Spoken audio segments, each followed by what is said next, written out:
And so I think that fitness as a whole can really just enlighten and awaken this sexual desire that they just didn't even know they had. I mean, listen, if you can deadlift more than you can hip thrust, a deadlift might be a more appropriate exercise for you because there's a lot of variables when it comes to gaining muscle in general. For you, training hard could be showing up that day because you got 2 hours of sleep and you have a work meeting. That's training hard. I have girls that had never touched a weight in their life and they're hip thrusting over 400 pounds. We can get these glutes to do the work that they're supposed to do. We can prevent and cure so much. I've cured people with Achilles tendonitis, plantar fasciitis, patella tendonitis, chronic lower back pain. Add sex a couple times in the week for all things. It should make you happy. It's a stress release. It helps you sleep. It's just fucking incredible. Welcome to another episode of Core Values. My name is Alex Stamenkovic, and today I have a special guest that I'm thrilled to announce. Her name is Leigh Taylor. She is one of the glute specialists in our house. She is an amazing person. I love her so much. I love her work. I love her approach. And I'm really, really thrilled to have you here. Welcome. Thank you so much. I'm really excited. How are you doing? Good. I'm good. This is a really cool setup, so I'm really excited to be a part of this. Are you a little nervous? I would say on a scale of 1 to 10, like a 4. But I think that's just probably pretty common with anybody, just being in the spotlight for a second. But as soon as we start talking about the stuff I love, it gets much easier for me. Cool. Thank you again for being here. I really appreciate your time.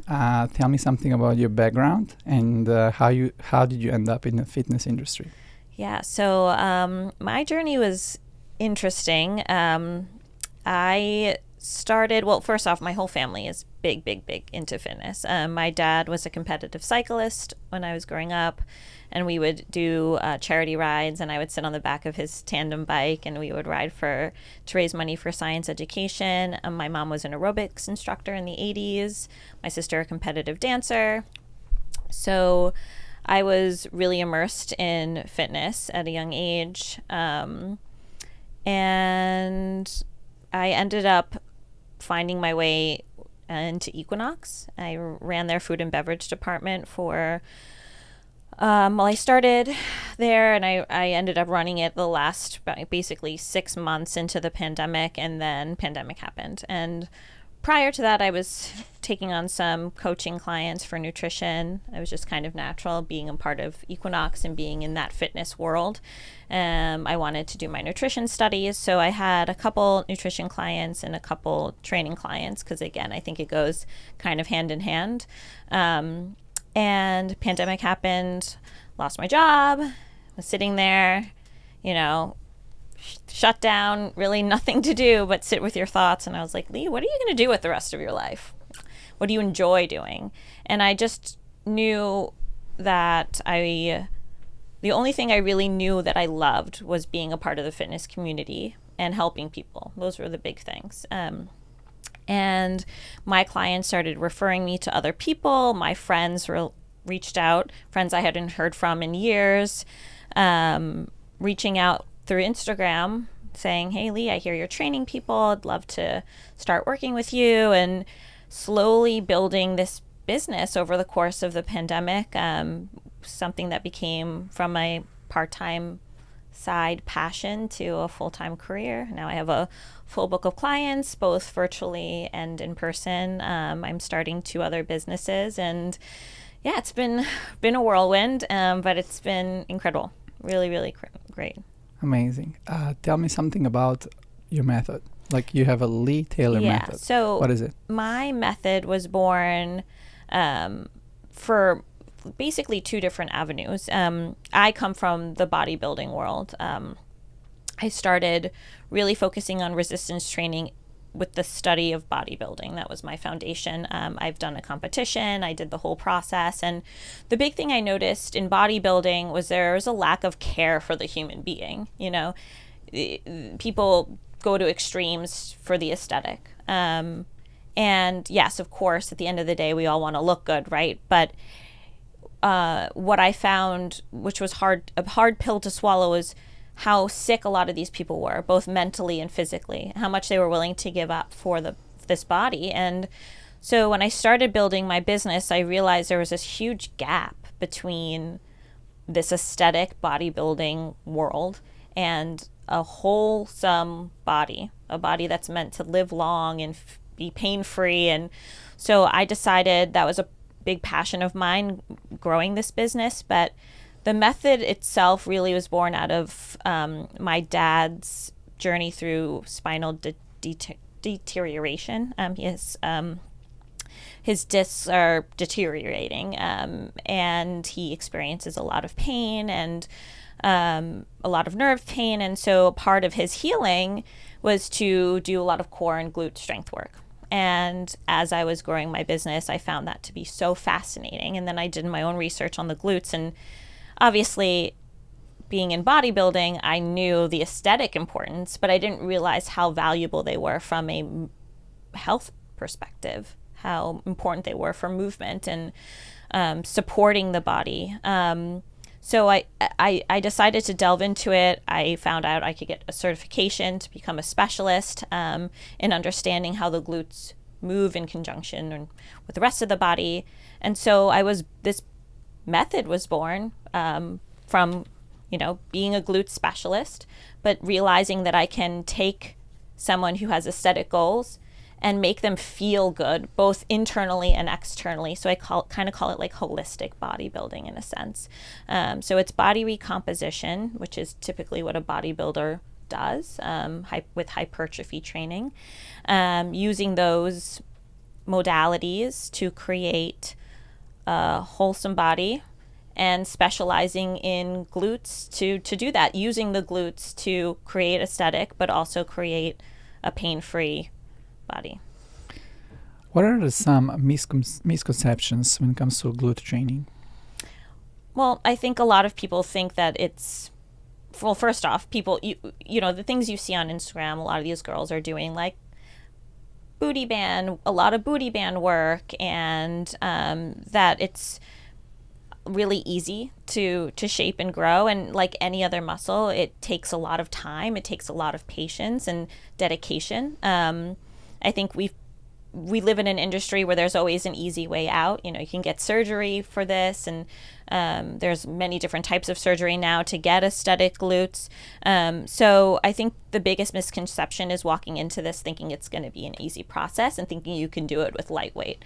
It really isn't like that. I think, some people are genetically prepossessed to have more aesthetic, quote, aesthetic glutes.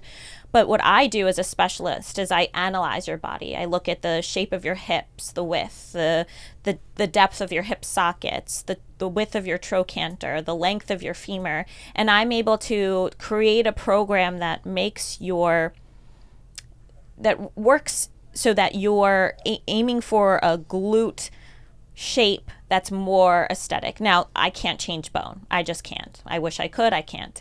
But I can manipulate the body, which is where bodybuilding comes in, to give you the illusion of a shape that you desire. So I think that if people understand that it takes time and patience, it takes work outside of the gym. You got to eat your protein. If your goal is to put on some more muscle, you got to eat in a surplus. You gotta, if you're gonna walk the walk, you gotta talk the talk. It's all inclusive. What are the most effective exercises when it comes to glutes?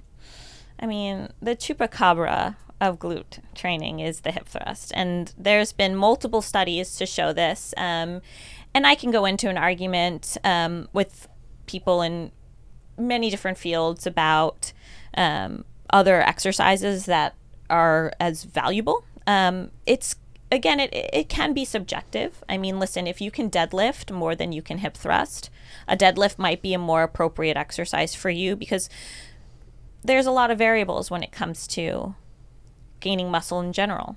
How much can you load the muscle? How long can you load the muscle for? How many reps are you under load? Are you working in full range of motion in that load? But what I find about the hip thrust is it's anatomically it's the easiest exercise anatomically to get correct. The deadlift, there's a lot of variables. How long is your hamstring? How tall are you? How long are your arms? The squat, how long is your torso in relation to your femur? How's your dorsiflexion? With the hip thrust, the main variables that you're kind of going against is, are you quad dominant? Are you hamstring dominant? And how awake are those glutes? Like, how much are they going to fire up? And my belief is that if you can get someone to execute a glute bridge effectively, you can put them on a hip thrust and they will feel that shit. There is no question about it. So I think from both a setup perspective and how it just translates to the person, I think it is the best exercise to incorporate for glute building. You're going to work the biggest muscle there, the glute max, which is, the chunk of the glute, or the butt, what makes up most of the butt. And you're going to be able to load it pretty significantly. I mean, I have girls that had never touched a weight in their life, and they're hip thrusting over 400 pounds. 400? Yeah, for reps. Yeah. They don't get hurt? No. How long does it take them to get heavy weights, to lift heavy weights? Again, that's also very subjective. It takes time if you're only seeing me, right? But what I offer my clients, part of my coaching plans are, I always say, like, 1 hour, 2 hours is great. If you can commit to that per week, that's incredible. But if your goal is to thrust 400 pounds, it's going to require more than 2 hours a week. We're going to have to work on accessory exercises to help you.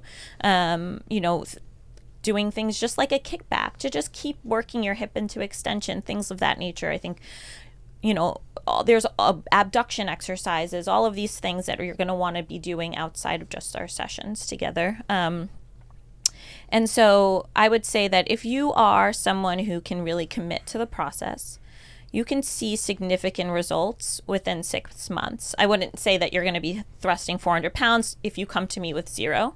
But if you're coming to me, with determination, passion, consistency, I can give you the numbers. I just need that.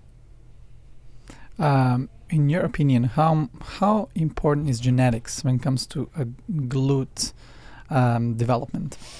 I think genetics plays a role in muscle development generally. I think some people have a propensity to put on more muscle than others. There's definitely you can see that in cultural differences. But I think the biggest variable is going to be consistency, to show up, to do the work, to do what you need to outside of it, to get your rest, to drink your water, to minimize stress. And those are going to be key variables. So you can have all the genetics in the world, but if you're not doing the stuff outside of it, it's going to mean nothing. When it comes to glutes specifically, I think what people don't realize is that there's a very big difference between holding fat and holding muscle in the glute. And explain that. It's very important. Yeah. So I think that you can see large glutes and they could be predominantly made up of fat. People hold fat differently. So it's not always going to be like cellulite, or you're not going to see wrinkles. Fat can be thicker, it can be thinner. It really just depends on that person. So a lot of the times when you see glutes in a pair of pants and the pants are full and you got a nice big bubble butt, most of the time it's going to be fat. And where we hold fat is very much genetic. I'm an Ashkenazi Jew. We hold fat upper body, tummy, back, like quintessential. You'll notice, but most women, it's the opposite. They hold fat in their legs, their quads, and their glutes. So, coming to me with that, I also have to take that into account. How much body fat are you holding down there? Can we say, okay, if you want to put on muscle, but you want to lean out, we need to kind of categorize this. We need to say, okay, what's the most important goal for you? Is leaning out the most important goal? Because then we can prioritize that, but I'm going to be realistic. I have no idea what's underneath there. You're going to lose fat. You're likely going to lose it from your butt. And I have no idea what the shape is out underneath, what the muscle you have. I can put you on an in-body. We can get a sense. But again, that's going to give us more of a guide. It's not going to give us specifics. So I always like to be very honest with people and say, I know how to build muscle. I know where to build it. I know where it's going to be built, but we need to just be realistic about, okay, like you hold a little bit more fat in that area. I always advise, if muscle is the goal, put that aside, let the fat stay there, let's build the muscle, and then we break it down. Because once we break it down, you're going to be really happy with what's underneath. Cool. How many people come to you and say, okay, glute, I just want to develop my glute? A lot. Like 80%? So it started out, I would say, I mean, when you start a business, obviously you're just starting and you're figuring things out. Once I developed the method, I would say that about 70% would come to me for glute, lower body with an emphasis on glute. It slowly shifted as I started to post more educational content, posted more about the importance of glute training to stave away injury, to help with pain management, to help with rehabilitation. And then I started to get clients from, it was a referral, and then it started to kind of grow as they started to refer out from a masseuse who is struggling with some of their clients, because this particular person recognized that his clients were going from doctor to doctor, and these doctors could not figure out the root of their pain. There was nothing particularly wrong with them. There was usually a chronic arthritis issue, chronic inflammation issue, but they couldn't figure out really. There was like an old injury maybe that had maybe 10 or 12 years ago. Maybe there was nothing. But since there wasn't anything that they could really pinpoint. And so they came to me. And so my work with these clients, and it's been building, is to utilize the biggest muscle in your body to stabilize your trunk, to stabilize your pelvis and your glutes control your hips control your knees control your ankle controls your foot, and vice versa, going up and down. So if we can really get these glutes to do the work that they're supposed to do, we can prevent and cure so much. I've cured people with Achilles tendonitis, plantar fasciitis, patella tendonitis, chronic lower back pain. I've helped people with pelvic floor incontinence. So, there's just such a big correlation between the glutes and the rest of the body. Looking at hip instability and why someone has a pec tear, someone has a lazy lat. There's the lumbopelvic connection. So there's just so much that we can know, and so much research that needs to be done as to really the importance of the glutes in its totality. All right. What are the 5 best exercises for glutes? You said one of them. Hip thrust. Give me 4 more. Hip thrust, in no particular order, but maybe a tiny bit of an order. For me, personally, if I were to go in, I would prioritize hip thrusts.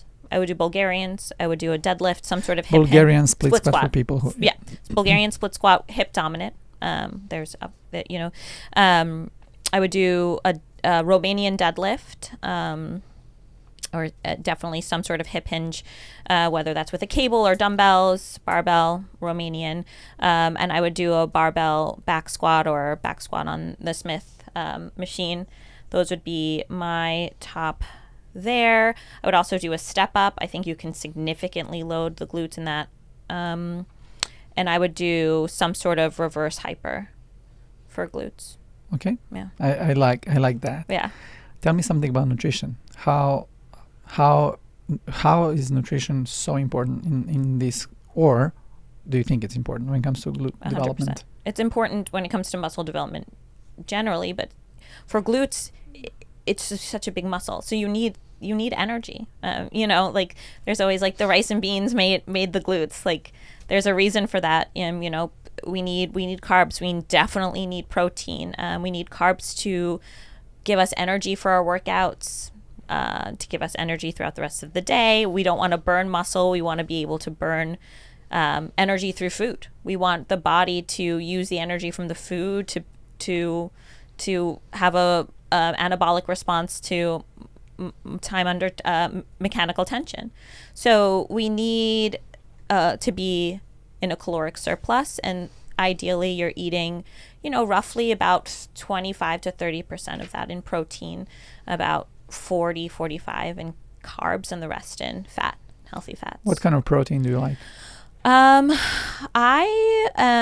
typically source lean proteins just because they're more readily accessible. But I would rotate between like a good, I'm going to get as specific as like a rotisserie chicken, because who doesn't like a good rotisserie? But I would do chicken, steak, salmon. Those are my top three. I think steak is so nutrient dense, especially when you're getting good grass fed, like steak, a ton of micronutrients.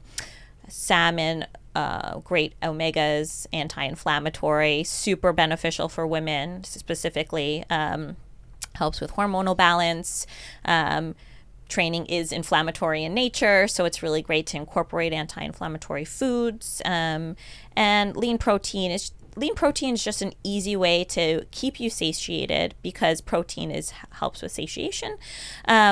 But it's kind of like this, like, I can eat a ton of it and still not feel badly about it. I think people feel like if they're eating in a surplus, we've been taught to have this like innate guilt about eating more than what we think our body requires. But if you're training hard enough, and I know that again, that feels subjective, but for you, training hard could be showing up that day because you got 2 hours of sleep and you have a work meeting. That's training hard, or it could be like walking out, barely making it down the stairs because your quads, you can't flex the knee.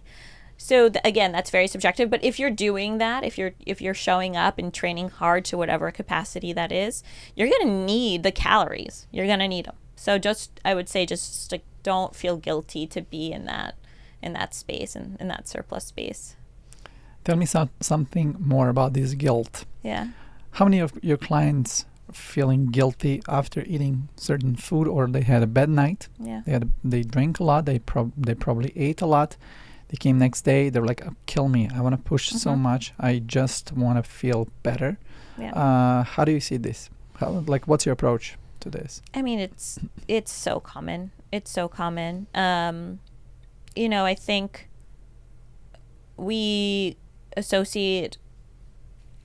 a lot of us associate with fitness as almost a form of punishment for what we haven't done in our life, what we're supposed to do, how we're supposed to feel.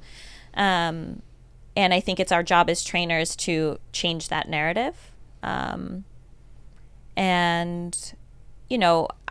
I never want to tell a client that they're wrong for feeling a certain way. Feelings are feelings, I acknowledge their feelings, and I say to them, take it out on the metal. Whatever you're feeling, just take it out on the metal. I can go into the science as to why working out today is not going to impact what they did yesterday. I can help them, calm them by saying, listen, you felt like shit yesterday. We'll go hard. You're going to use that energy today. It's going to help you, right? All of that burger that you ate, you're going to feel like you're going to feel like the Hulk today. So we're just going to be able to push harder and make modifications throughout the rest of the week that make you feel good. Ultimately, I don't want them to feel this anxious weight, because I've been there. I've gone through my own journey through disordered eating and a toxic relationship with my body. And I think that was it is part of the reason I'm so passionate about creating a method that taps into all parts of the fitness experience and wellness experience. And saying, if we prioritize the mind, the body follows suit. So if we take away the anxiety and fear from food, and we prioritize the happy, the rest is going to follow. We're going to know that one day off the track isn't going to take us off course, that fitness isn't linear. It's not. We're not linear. We are not perfect. So we have to be compassionate about the process. We have to know there's going to be ebbs and flows, and say tomorrow's another day. That's it. Walk me through a period of time in your life when you were very low, and when you felt really down, when you didn't have a good connection in a relationship with food. Tell me something about it so we can help someone maybe to overcome this or understand themselves a little better. So I just want to sort of preface this by saying anybody who had or has some sort of history of eating disorder or disordered eating, I want them to know that it doesn't go away. It doesn't. But you create tools and you create a toolbox that you can pull pieces out of to help you when you're faced against something that's hard, that triggers you, and you make better decisions and you feel better as a consequence. So your entire life isn't revolved around your relationship with food, your relationship with exercise, and your relationship with your body. So I think that's really important because people say, I'm healed, I'm better, and now I can tell you how to heal yourself. Well, I highly doubt that those people don't have days where they feel uncomfortable in their skin, or that they don't want to eat that donut because they had a burger the night before. And those are, yes, normal, but they're also historical patterns and thinking from past disorder. And so I just want people to know that. But so I'm still going through this journey. I'm in a really, really, really great place. I'm so happy with my progress and how I can help other people, but it took me a really long time. My disorder really surfaced in my early mid-20s, where I saw exercise as, it was, yes, a escape, it was a release, but it was also, I saw the results that it could keep me at a certain weight. And I saw carbs as the enemy, and I only ate Quest bars and chicken and vegetables and would take 2 to 3 berries boot camp every single day. As a result, I lost my period. My sex drive changed. I was isolated from social events. I had a very strict regimen. I'd go on vacation and miss out on moments because I had to go exercise. So my life was pretty small. I ended up in an abusive relationship with someone who, as a result of sort of my own feelings about myself, and I think that's probably when it got to its lowest point. I didn't have control anymore, and so that felt like I was just completely lost. Because when you have disorder, a lot of the reason you grab onto it, it's because it's control. It's the one thing you can control. I can control how my body looks. I can control how I feel. I can control my food. It's control. And when you lose that control, in any moment, things spiral. My body started to fight against me. So I started to get like oddly distended, and the doctors didn't know why. I started to get urinary incontinence, and I had to go to different specialists. I had 100 million tests, thousands of doctors, thousands of dollars spent trying to figure out what was wrong with me. And I was just putting my body under hell, and my cortisol was shot up, and my body just didn't respond to anything like a healthy functioning body should, because of the years of stuff that I did to it, and the stress of being in this relationship, and then the stress of the pandemic. And right when the pandemic happened, I really started to delve into my own self-work. I went to therapy regularly. I started incorporating more of these tools that we were discussing.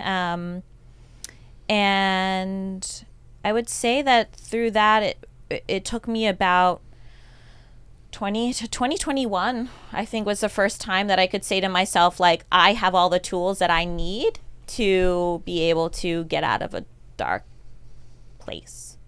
So you needed to hit the bottom, like all the way down to feel, okay, this is enough for me. Yeah. I need to do something about this. Yeah. You find a therapist. Yeah.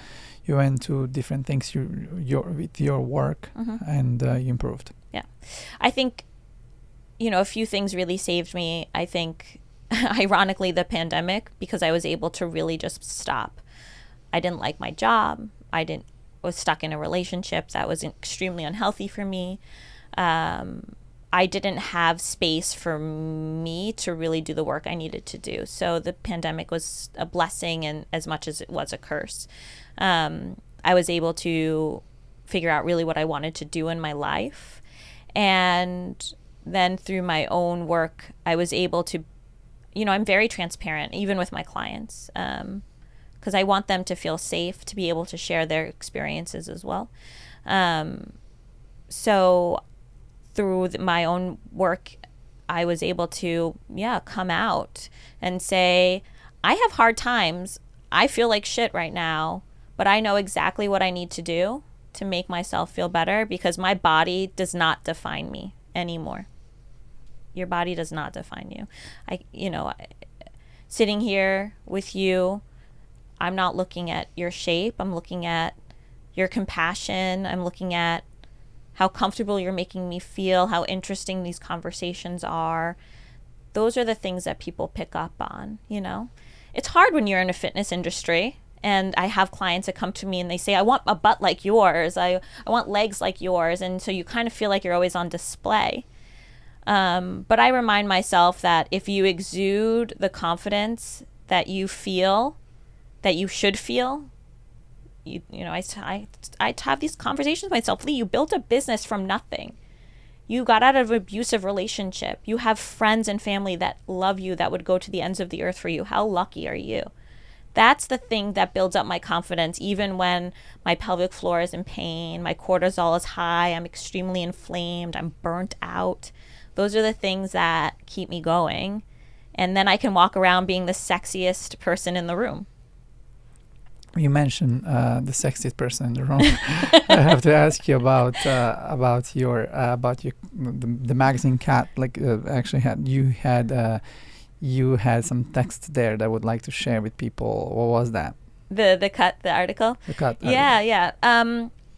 So I was reached out by the cut because through the connotation, obviously there was a lot of glutes in. So the article is, how many calories do you burn during sex? And the connotation with sex and glutes is, it's pretty obvious. So they reached out to me, and it was so funny. It was just happenstance. I think the universe works in mysterious ways, that they reached out, because during this time I'm building a partnership with this company called V-Spot. This is their practice. It's a med spa that focuses on sexual health for women who, from both like supporting them with both aesthetic, but also any need that involves the vagina.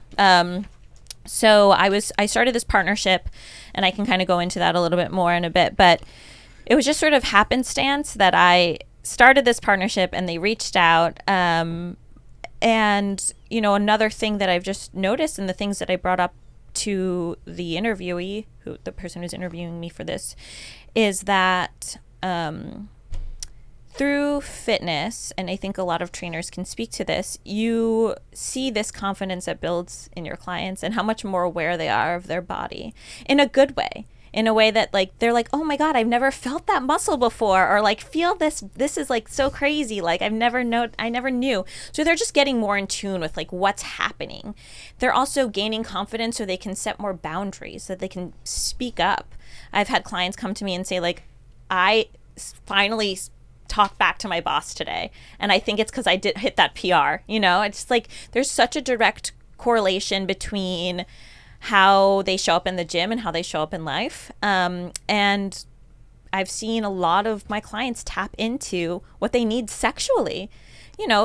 my clients, they're not going to tell me those things, but I see the glow. I can see that they're like, yeah, I've been dating more and I went out with this guy, and they don't have that like shy timidness that they want to tell me these stories. And so I think that fitness as a whole can really just enlighten and awaken this sexual desire that they just didn't even know they had. That's amazing. I love this topic. We're going to talk a little bit more about this. So do you think that fitness has a lot to do with our sexual drive? 100%. Not only because you're producing androgen hormones, which impact your sexual desire. There's likely some arousal happening while you're working out. There's adrenaline pumping.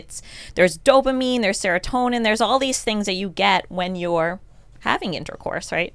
But then the post, it's how you feel when you walk out of the gym. When you have a kick-ass session, you feel badass. You walk down the streets different. Your energy is different.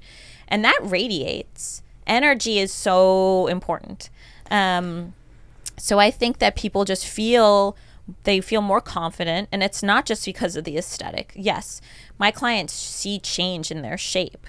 Their waist gets smaller, their butt gets bigger, their arms get smaller, they're fitting into sizes they haven't had in years, but the parts that they want bigger are moving in the right places. So yeah, aesthetically they feel more comfortable to show someone that, but it's the mind. The mind is just so much more important. Their values change also. Their expectations as to what is going to happen post-exercise shifts, because what happens in the gym becomes their priority. How am I going to feel in this session? That translates throughout the rest of the week, and that translates into the bedroom. Go back to how many calories do we burn? Oh yeah. Well, obviously fairly subjective. Everyone wants to know this. Well, I mean, I can tell you that the positions that are going to burn the most, it's going to be your cowgirl position. So ladies, buckle up, get ready. That's definitely the hardest one. Men or women, reverse cowgirl or cowgirl. But yeah, I mean, it was, that article was just a lot of fun. I think I also prefaced like everybody's in it to win it. So it's not like one of these like, well, we're both tired, let's just turn around and do it. It's like we are here, we're into each other, we are making this like a true activity. And you can burn anywhere from, obviously depending on the length of time, it could be a minute, can burn 3 calories in a minute, and you can burn 10 calories in a minute. It really depends on your exertion, the position, and how much you weigh. Who burns more? Again, depends on the position. Depends. It's all position. So like a man in cowgirl might burn a little bit more because of their size. But I would say like if you're talking sort of like traditional, it's even hard. It's really hard to say, because I think there's just so many variations to sex now that I don't even want to I don't want to put it even in a box. I'm not in a box. I am a queer woman. I date men. I date women. And so I've been in positions that men would be in, and I've been in positions that women would be in. So I just think that it's hard to say who burns more. I would say it's definitely position specific. The more muscles you're working, the more core you're engaging, the more you're gonna burn. So you want to say if you do hip thrust for few sets heavy, you burn next, I would say 48 hours, we still have this burning calories. If you add like a couple times sex during the week, you should be in a good spot. You're in a great spot. I mean, listen, add sex a couple times in the week for all things. It should make you happy. It's a stress release. It helps you sleep. It's just fucking incredible. Pardon my French. So I think that, from, as we know as trainers, like your net activity level throughout the week is going to be the most important thing. The exercise is should be added to that. It's the extra layer. So let's throw in sex in the neat. Like, let's put it in that category. So the more you get, that's best. Trainer approved. Love that. All right. Unrealistic expectations can lead to frustration. How can individuals set achievable goals for glute development while maintaining a healthy mental outlook? Yeah, I think setting expectations up front is extremely important. I have clients that come to me and they show me a picture and they say, I want that. And I go, great. Are you willing to do this, this, and this? Also, she has filler. And so, I set it up right away and then I say, listen, let's take it step by step. Let's focus on getting you in the gym twice a week. Let's set you up on a program on your own once a week. And let's keep that consistent for 3 months, 4 months, and touch base again. So that way they're not focusing necessarily on the big goal. They're focusing on the small goal. The small goal right now is to consistently show up in the gym 3 times, 4 times a week, right? 3, in this case, 3. Then we talk about nutrition. I say, okay, your goal for these let's break it up. So we'll do your first section here. We're going to do an 8-week program. You're going to have your 3 days a week, 8-week. In this 8 weeks, your focus is to eat 30 grams of protein in the morning. That's it. So I'm giving them 2 very specific, measurable goals, right? From a nutrition standpoint and from a consistency standpoint. If they can do those 2 things, habits are formed. After a certain point, habits are formed. Once they form those habits, you can add new habits. Before they know it, this becomes a lifestyle. It's not as daunting or overwhelming. So now all those things I listed right then and there, they're doing in that 4 months. But we've created it. We've broken it down so they can actually consistently do it and then create it as a habit. And it becomes like butter, easy. Thank you for that. That's amazing. Yeah. Can you recommend any resources or further reading for our listeners interested in glute development or fitness in general? Yeah. So I have a free glute guide, and I send out emails every week to give little tidbits. It's free. You sign up to my my email list, and you get that. So there's one resource. Women's Health Magazine does a great job, I think, of giving you a little taste of what you can do at home versus in the gym. If you really want to geek out, there's a ton of scientific articles that you can look at.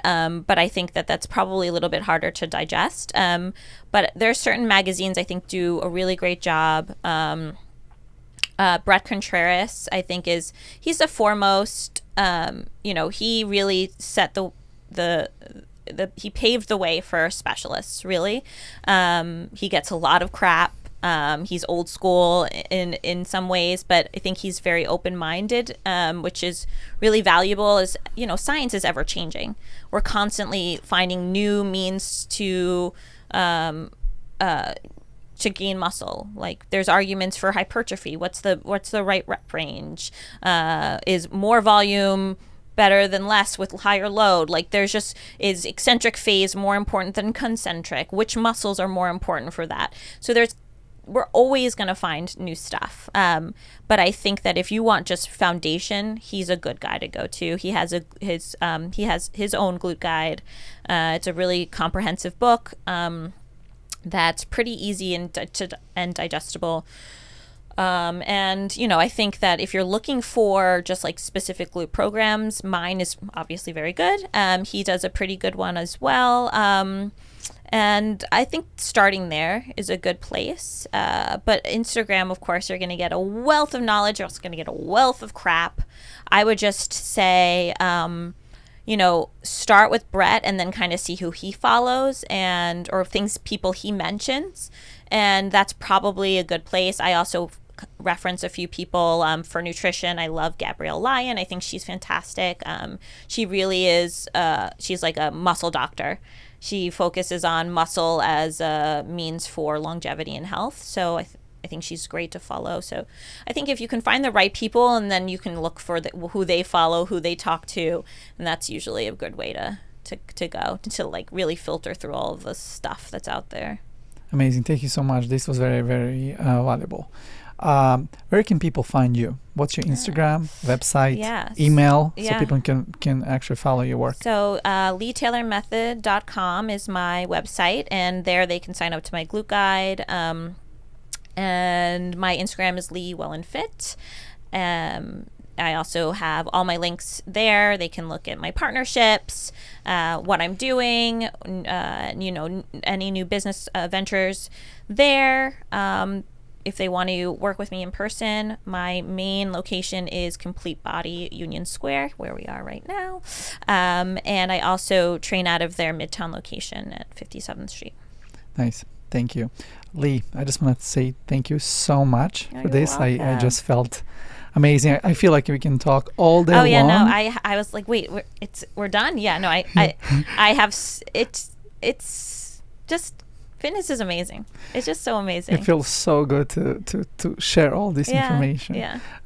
Thank you again. Thank you from the bottom of my heart. Thank you for having me. This was this was amazing. Thank you. Thank you again. And I hope I'm going to have you again so we can talk a little bit more about different topics. Thank you again. Thank you so much. Sex, glutes, and all of the above.